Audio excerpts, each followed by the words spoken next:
Shri Sai Ram. Sathya Sai Vahini by Bhagavan Shri Sathya Sai Baba.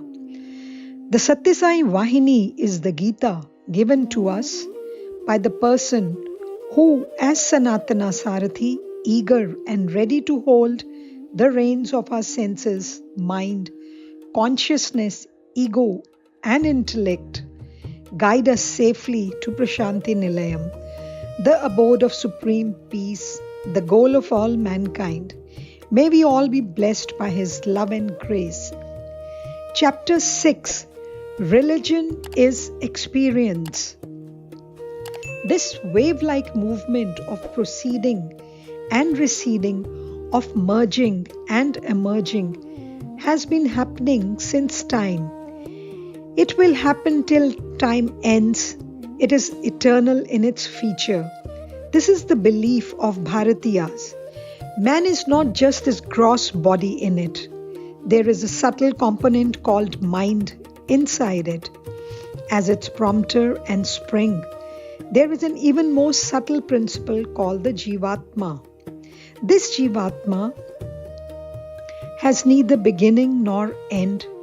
It knows no death. It has no birth. This is the basis of the Bharatiya faith. One other article of faith, this is a unique feature of Bharatiya mental equipment.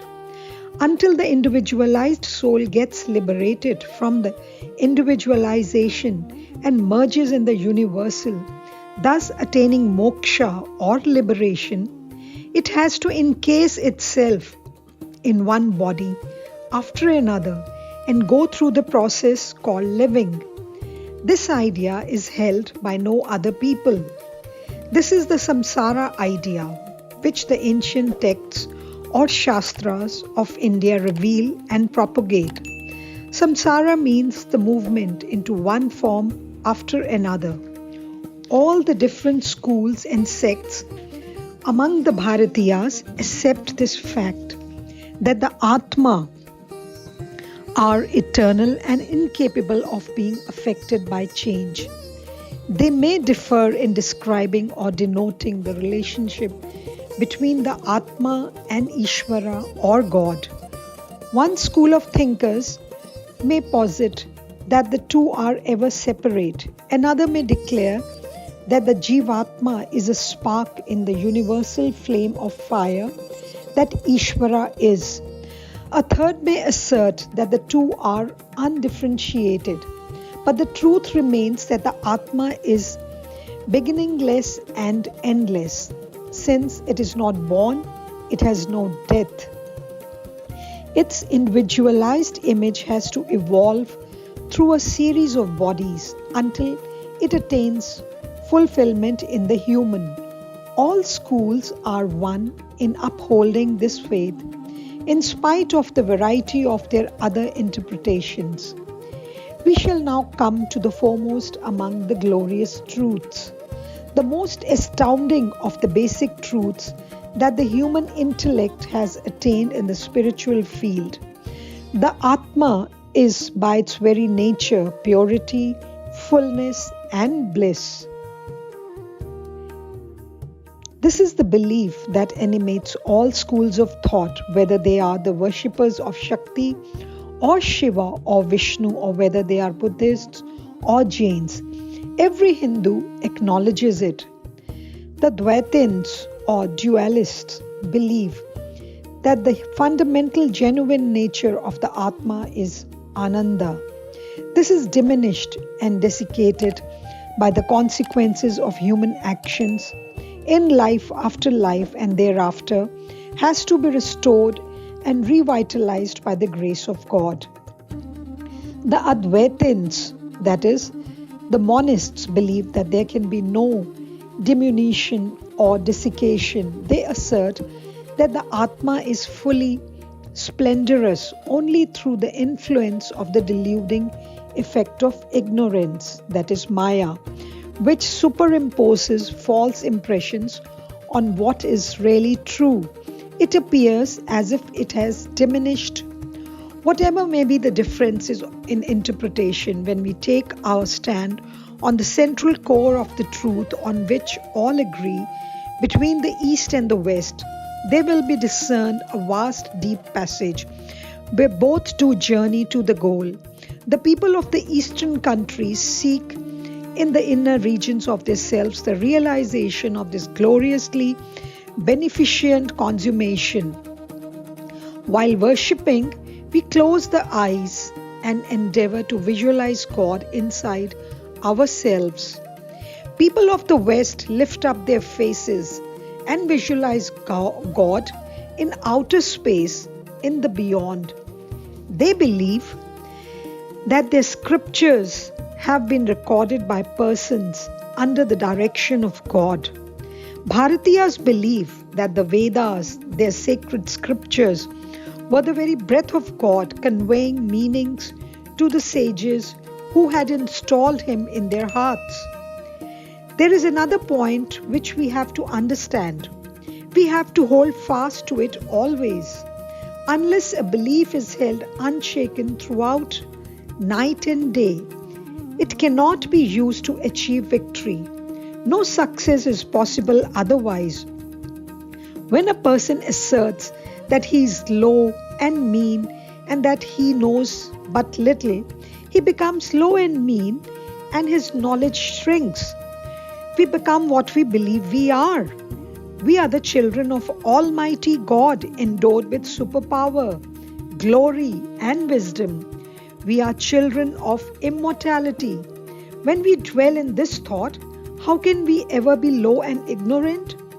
Bharatiya spiritual culture enjoins on everyone to believe that the real nature of man is supreme and that he should ever be conscious of this truth.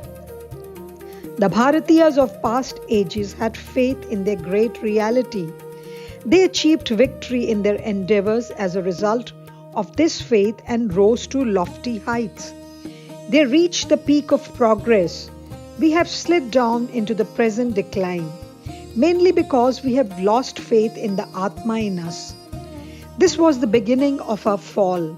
For loss of confidence in the Atma or self involves loss of faith in God Himself.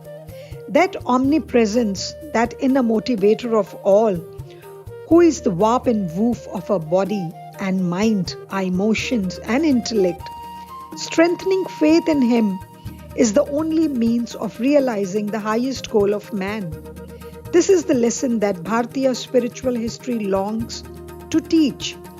Children of Bharat, teach your children this life-preserving, glorious and heart-expanding truth from the early days of life. The sanctifying vision that Bharatiya secured is this: the Atma is full and free. It is a wonderful discovery, a thrilling thought. The Atma is by itself very nature full. Fullness need not be attained or accomplished and added to it. If fullness is added to it, it can also be subtracted by the passage of time, which is built up must disintegrate. If man is impure by nature, even though he may succeed in achieving purity for 5 minutes, he has to wallow later in impurity. For the purity that comes in the middle will be easily swept away by circumstances. So all Bharatiya spiritual thinkers declare that purity is our very nature and that fullness is our genuine reality. They said that we are never really wanting. This was the lesson that Bharatiyas taught the world.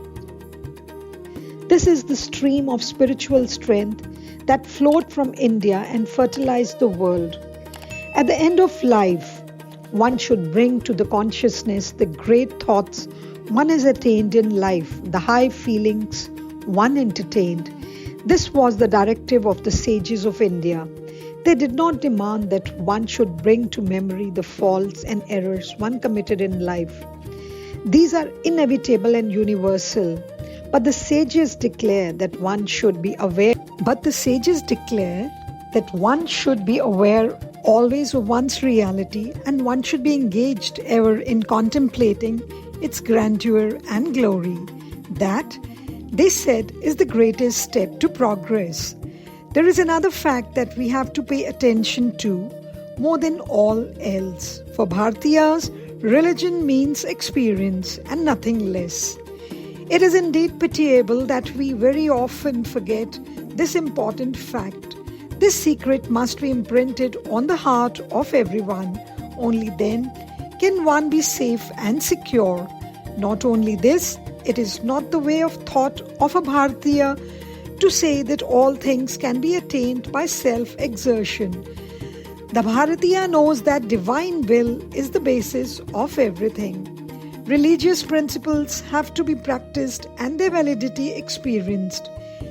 Listening to the exposition is of no use. Learning a set of arguments and conclusions and repeating them parrot-like are not enough.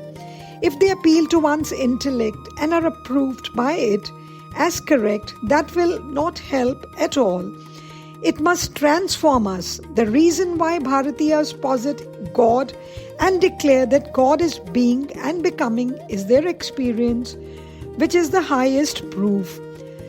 The declaration does not originate from the head, from the faculty of reason, the yukti, cleverness. The forefathers asserted that there is the entity Atma in each and that the Atma is but a spark of the universal Atma, for they had become aware of it deeply and without doubt. There were in the past thousands who had sought the experience and won it. Even today, such persons are not absent. In future too, they will be present. It is a thirst that affects man. Unless he contemplates God and confronts him in bliss, unless he wins the awareness of the Atma, that is his reality, man will be tormented by the thirst, the agony that he is lacking completeness. Man must first grasp the truth. All religions, factions and fights will vanish as fast as man grasps the reality. For the name follower of theistic code of morals can be allotted only to one who has experienced God and realized His glory. Only those who have realized Him in their hearts can have the bonds that chain their hearts to the wheel of birth, death, broken. Mere platform orations do not indicate awareness of the truth that has to be attained through religion. Theistic faith is based on genuine experience. Once we accept this, self-examination starts and one is able to measure how far he has journeyed towards the goal or away from it. He will then realize that he is groping in the dark and dragging others into darkness to grope with him. Only then will men give up factional hatreds in the name of religious war on those professing different faiths. Those who revel in religious wars should be asked, have you seen God? Have you become aware of the divine Atma? Or else, what authority have you to decry or deny this name of God? Are you struggling in the darkness, attempting to draw me too into that darkness? Can a blind man lead another blind man along the road? That is an impossible task. Therefore, understand your truth before you defame or deny mine. Jai Sai Ram. Saishwaraya vidmahe Sathya Devaya dhimahi Tanna sarva prachodayat. Om Saishwaraya vidmahe Sathya Devaya dhimahi Tanna sarva prachodayat. Om Saishwaraya vidmahe Sathya Devaya dhimahi Tanna sarva prachodayat. Om